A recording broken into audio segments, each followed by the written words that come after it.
Hello नमस्कार, स्वागत आहे तुमचं माझ्या यूट्यूब चॅनलवरती। आजच्या व्हिडिओमध्ये आपण बघणार आहोत फळं आणि भाज्या कशा प्रकारे स्टोअर करून ठेवायच्या। तुमचं फ्रीज लहान असो किंवा मोठं, त्यामध्ये तुम्ही 8 दिवसाचा भाजीपाला व्यवस्थित प्रकारे स्टोअर करून ठेवू शकता। तर काही टिप्स मी शेअर करणार आहे, त्यामुळे हा व्हिडिओ जो आहे तो वर्किंग वुमन आणि गृहिणींसाठी फायद्याचा असा आहे। त्यामुळे स्किप न करता शेवटपर्यंत बघा आणि व्हिडिओ थोडा जरी हेल्पफुल वाटला तर लाईक, शेअर आणि सबस्क्राइब करायला विसरू नका। चला तर मग बघूयात व्हेजिटेबल्स आणि फ्रूट्सला कशा प्रकारे स्टोअर करून ठेवायचं। सगळ्यात आधी आपण फळांबद्दल बोलूयात। जेव्हा आपण फळ बाजारातून आणतो तेव्हा अशा प्रकारे धुवून आपण बाजूला ठेवून देतो, पण पाण्याने धुतल्यानंतर पण बऱ्याच फ्रूट्सवरची जी व्हाईट केमिकलची लेयर असते ती निघत नाही। जसं की द्राक्ष असतील, मग ती काळी द्राक्ष असतील, हिरवी किंवा स्ट्रॉबेरी असेल, यावरती जी केमिकलची लेयर असेल ती फक्त पाण्याने धुतल्याने निघत नाही व्यवस्थित। त्यामुळे मग काय करायचं, एक लिंबू घ्यायचं, त्याला चिरायचं आणि मग त्या लिंबाला यामध्ये आपल्याला पिळून घ्यायचं आहे। लिंबाच्या गुणधर्मांमुळे द्राक्षावरची आणि स्ट्रॉबेरीवरची केमिकलची लेयर जी आहे ती रिमूव्ह व्हायला मदत होते। तर आता लिंबाच्या पाण्यामध्ये 10 ते 15 मिनटं ही द्राक्ष आणि स्ट्रॉबेरी जी आहे ती बुडवून ठेवायची आहेत आणि 10 ते 15 मिनटानंतर आपल्याला परत हे जे पाणी आहे ते फेकून द्यायचं आणि स्वच्छ पाण्याने परत एकदा ग्रेप्स धुवून ठेवायची आणि मग वेगळ्या बास्केटमध्ये काढून ठेवायची आणि मग तुम्ही ही ग्रेप्स आणि स्ट्रॉबेरी जी आहे ती लगेच खाऊ शकता। फळांना कधीही फ्रीजमध्ये स्टोअर करून ठेवायचं नाही। फळं जर फ्रीजमध्ये स्टोअर करून ठेवली तर मग आपल्याला त्याचा विसर पडतो, त्यामुळे जी गोष्ट डोळ्यासमोर नसते ती आपण खात नाही, पण डोळ्यासमोर ज्या गोष्टी असतात त्या आपण पटकन खातो। म्हणून फळांना शक्यतोवर बाहेर ठेवायचं। आणि फळं स्टोअर करताना केळीसोबत इतर फळं स्टोअर करायची नाहीत, कारण केळी जी आहे ती इथिलीन नावाचा गॅस रिलीज करत असते। तो गॅस जो आहे तो दुसऱ्या फ्रूट्सला लवकर खराब करण्याचं काम करत असतो। त्यामुळे जेव्हा तुम्ही फ्रूट्स स्टोअर कराल तेव्हा केळीला सेपरेट बास्केटमध्ये ठेवा आणि बाकीची इतर फळं तुम्ही एका ठिकाणी ठेवली तरी चालेल, पण केळीला शक्यतोवर सेपरेट स्टोअर करून ठेवा। आता फळभाज्या ज्या आहेत त्या आणल्याबरोबर लगेचच धुवून ठेवल्या तर आपलं एक काम कमी होऊन जातं, कारण जेव्हा आपण भाज्या करायला जातो तेव्हा परत आपल्याला वॉश करायची गरज पडत नाही आणि ह्या भाज्या ज्या आहेत त्या सुकल्यानंतर आपण फ्रीजमध्ये स्टोअर करून ठेवू शकतो। काही भाज्या ज्या आहेत त्या बाहेर ठेवाव्या लागतात, जसं की बटाटे असतील ते बाहेर ठेवले तरी ते खराब होत नाहीत, पण काही भाज्यांना तुम्हाला फ्रीजमध्ये स्टोअर करून ठेवावं लागतं। तर ते सगळे धुवून घ्यायचे आणि मग फ्रीजमध्ये स्टोअर करून ठेवायचे। तर आता इथं सगळ्या भाज्या मी धुवून घेतलेल्या आहेत आणि मग सुकल्यानंतर मग मी फ्रीजमध्ये स्टोअर करणार। तर बटाटे जे आहेत ते मी अशा प्रकारे बास्केटमध्ये ठेवते वेगवेगळ्या लेयर्समध्ये। कांदे वरती ठेवते सगळ्यात। कांद्यांना आणि बटाट्यांना कधीच मिक्स करायचं नाही। ज्याप्रमाणे केळी बाकीच्या फळांना खराब करते त्याचप्रमाणे बटाटे देखील कांद्यांना लवकर सडवण्याचं काम करतात। आपण बघतो की कांदे आपण वर्षभर टिकून ठेवू शकतो, कांदे कधीच खराब होत नाहीत, पण कांदे जर बटाट्याच्या संपर्कात आले तर बटाट्याच्या संपर्कात आल्यामुळे कांदे जे आहेत ते लवकर खराब व्हायला लागतात। त्यामुळे बटाटे आणि कांदे सेपरेट स्टोअर करायचे। काही भाज्या ज्या असतात त्या धुवून स्वच्छ आपण फ्रीजमध्ये ठेवू शकतो आणि काही भाज्यांना चिरून वगैरे ठेवलं तरी त्या खराब होत नाहीत, पण काही भाज्या ज्या असतात त्या धुतल्यामुळे फ्रीजमध्ये सडू शकतात। जसं की कांद्याची पात असेल, त्यांना आपण धुवून घेतलं तर आणि चिरून ठेवलं तर मग ती भाजी जी आहे ती लगेच सडायला लागते। त्यामुळे ही चिरून तुम्ही फ्रीजमध्ये ठेवा आणि जेव्हा तुम्हाला करायची असेल तेव्हा तुम्ही धुवू शकता। त्याचप्रमाणे पालेभाज्यांना देखील तुम्हाला धुवायचं नाही आहे, तुम्हाला निसून अशा प्रकारे कंटेनरमध्ये स्टोअर करून ठेवायचं आहे किंवा मग पालकची तुम्ही प्युरी बनवून तुम्ही स्टोअर करून ठेवू शकता, पण कधीही पालेभाज्या धुवून फ्रीजमध्ये स्टोअर करू नका। पालेभाज्यांना निसून मग तुम्ही कंटेनरमध्ये वरती टिश्यू पेपर ठेवून स्टोअर करून ठेवू शकता। त्याचप्रमाणे गवार जी आहे ती धुवून घेतली आणि निवडून ठेवली तरी चालते। गवार जी आहे ती 8 दिवस खराब होत नाही, निवडली तरी चालते। त्यामुळे अशा प्रकारच्या कंटेनरमध्ये गवार जी आहे ती निवडून ठेवू शकता। आणि टोमॅटो जे आहेत ते अशा प्रकारे वरचा भाग जो आहे तो खाली ठेवून तुम्ही एका ट्रेमध्ये ठेवून हे फ्रीजमध्ये ठेवले तर टोमॅटो जे आहेत ते लवकर खराब होत नाहीत आणि असे टोमॅटो तुम्ही बाहेर ठेवले तरी पण ते खराब होणार नाहीत। ही एक टिप आहे। अशा प्रकारे तुम्ही टोमॅटोंना बाहेर पण स्टोअर करून ठेवू शकता। त्याचप्रमाणे जेव्हा आपण शेवगा घेतो, शेवग्याला धुवून अशा प्रकारे पार्ट्समध्ये कट करून तुम्ही फ्रीजमध्ये स्टोअर करू शकता।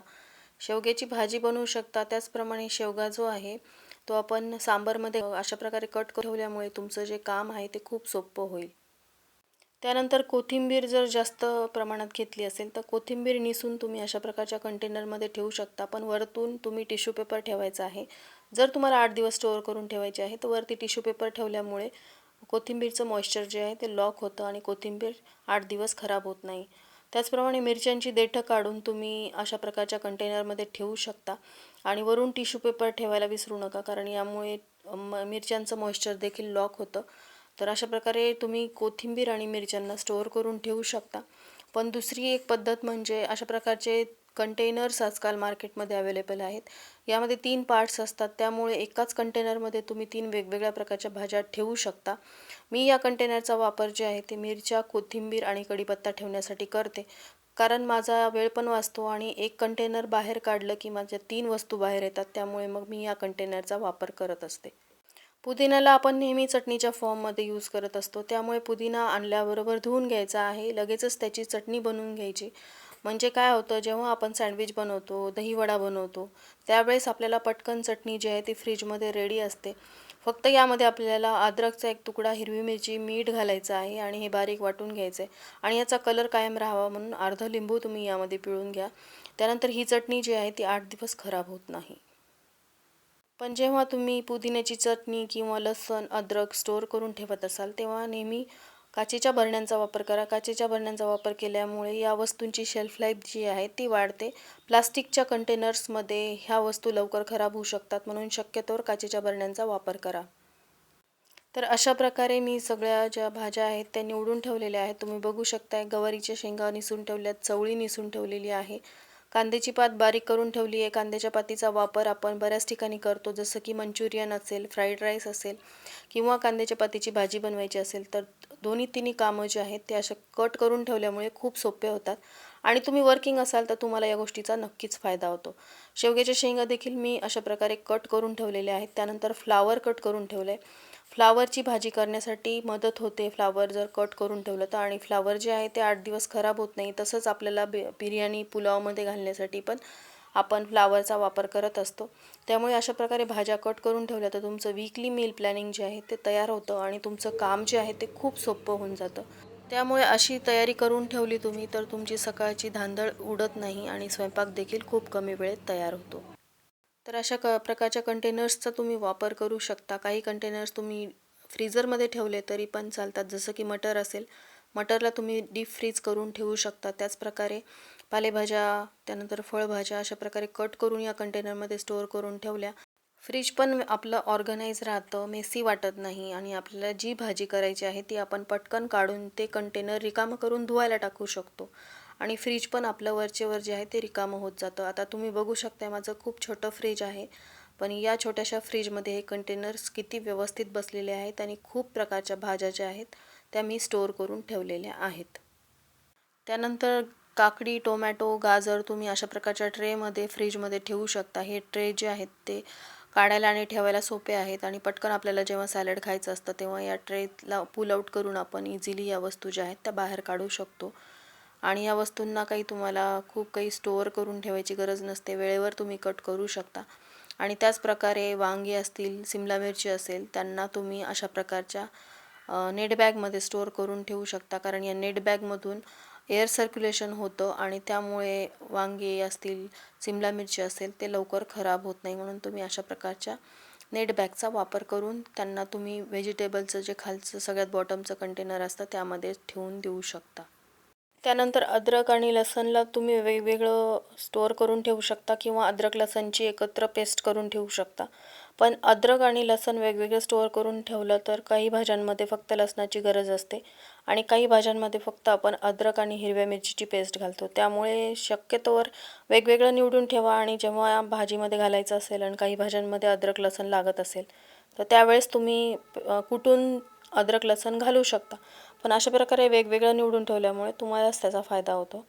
आणि पत्तागोबी पण या प्रकारे तुम्ही कट करून ठेवली तर ती देखील 8 दिवस खराब होत नाही आणि पत्तागोबीचा वापर तुम्ही बऱ्याच प्रकारांमध्ये करू शकता, जसं की पुलाव असेल, फ्राईड राईस, मंचुरियन, बऱ्याच प्रकारांमध्ये आपण पत्तागोबी घालू शकतो. मुलं भाजीपाला खात नसतील तर अशा प्रकारे कट करून ठेवल्यामुळे तुम्ही पटकन भाताला फोडणी देऊन वेगवेगळ्या प्रकारचे पुलाव बनवून मुलांना खायला घालू शकता. आणि हे खूप छान ऑप्शन आहे. जेव्हा तुमच्याकडं सगळं कट केलेलं असेल तर तुम्ही देखील कंटाळा करत नाही, पटकन फ्रीजमधून काढून भाज्या भातामध्ये किंवा मग भाजीमध्ये घालून तुम्ही मुलांना खायला देऊ शकता. तर अशा प्रकारे मी भाजीपाला आणि फ्रूट्स जे आहेत ते स्टोअर करून ठेवते. तर हा व्हिडिओ तुम्हाला कसा वाटला मला कमेंट सेक्शनमध्ये सांगा. तुमच्या कमेंट माझ्यासाठी महत्त्वाच्या आहेत, त्यामुळे मला पुढील विषयावर व्हिडिओ बनवण्यासाठी मदत होते. तो फ्रेंड्स, हा होता आजचा व्हिडिओ. हा व्हिडिओ तुम्हाला थोडा जरी हेल्पफुल वाटला असेल तर प्लीज लाईक, शेअर आणि सबस्क्राईब करायला विसरू नका. आजचा हा व्हिडिओ मी इथंच एंड करते. भेटूयात पुढच्या व्हिडिओमध्ये. तोपर्यंत बाय.